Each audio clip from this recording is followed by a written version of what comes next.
এখন আর বাণিজ্য মেলার জন্য আপনাকে কষ্ট করে জানুয়ারি পর্যন্ত অপেক্ষা করতে হবে না।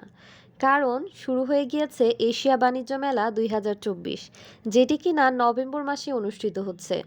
অনেক আপুই আমার কাছে জানতে চেয়েছিলেন এই বাণিজ্য মেলাটা কোথায় হচ্ছে এবং কত তারিখ পর্যন্ত চলবে। তাই ভাবলাম সবার জন্য একটি ডিটেল ভিডিও বানানো যাক। এই মেলাটি অনুষ্ঠিত হচ্ছে ঢাকার আগারগাঁয়ে এবং এটি চীন মৈত্রী সম্মেলন কেন্দ্রে অনুষ্ঠিত হচ্ছে। আর এখানে আপনি কী ধরনের স্টল পাবেন এবং সেগুলোর দাম কেমন হবে তা সবই আমি এই ভিডিওতে বলবো। এই মেলার এন্ট্রি ফি ছিল ২০ টাকা। তো শুরুতেই মেলার ঢোকার পরপরই আপনি এরকম একটা কার্পেটের দোকান দেখতে পাবেন, যেটা কিনা খুবই এক্সপেন্সিভ। এবং এর পাশাপাশি অনেক ধরনের জুয়েলারি শপ, এরকম টেবিল রানারের দোকান আপনি পাবেন। এবং এখানে অনেক সুন্দর সুন্দর এবং অনেক এক্সপেন্সিভ টেবিল রানার ছিল, যেরকম এখানে আপনি একটি দেখতে পাবেন। এটি খুবই সুন্দর ছিল বাট একটু এক্সপেন্সিভ, আর খুব একটা দামাদামি করার সুযোগ আপনি পাবেন না।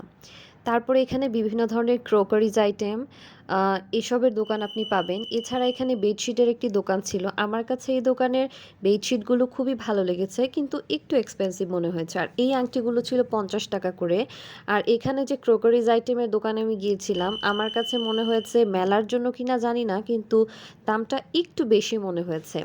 এই দোকানটা খুবই সুন্দর ছিল। এই আইটেমগুলো আমার কাছে খুবই ভালো লেগেছে, কিন্তু এগুলো এক একটার দাম চাচ্ছিল, এক একটা প্লেটের দামই চাচ্ছিল আমার কাছে ১৪০০-১৫০০ টাকা করে।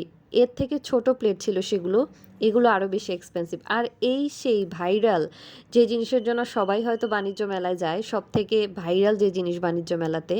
আর হ্যাঁ, এরকম কিছু জামা কাপড়ের দোকানও ছিল। এই বাটিকের থ্রি পিসগুলো খুব সম্ভবত ১৪০০ টাকা করে ছিল। আম আর হ্যাঁ, এই জুতাটা আমার কাছে খুবই ভালো লেগেছিল। এটার দাম ছিল ১,০০০ টাকা। আপনি দামাদামি করতে পারবেন না। আপনাকে ফিক্সড প্রাইসেই নিতে হবে। আর এটার সামনে এত মানুষের ভিড় ছিল, আমি জানি না সবার আকর্ষণ কেন এইটার দিকে থাকে সবসময়। আর ভদ্রলোক খুব তাড়াতাড়ি করে। আমার মনে হয় না যে এই যন্ত্র যদি আমি কিনে বাসায় আনি, আমি এত সুন্দর করে এত তাড়াতাড়ি এটা করতে পারবো। এটা ওদের ধারাই পসিবল। আর এই তো আপনাদের ভাইরাল দাদুটি এখানে আছে। আর হ্যাঁ, এই মেলা কিন্তু নভেম্বরের ২৩ তারিখ পর্যন্ত চলবে, তাই এখনও সময় আছে, আপনিও চলে যেতে পারেন। তবে আমি ছুটির দিনে না আসার জন্যই বলবো, অন্য যেকোনো দিন আসলে ভালো হয়।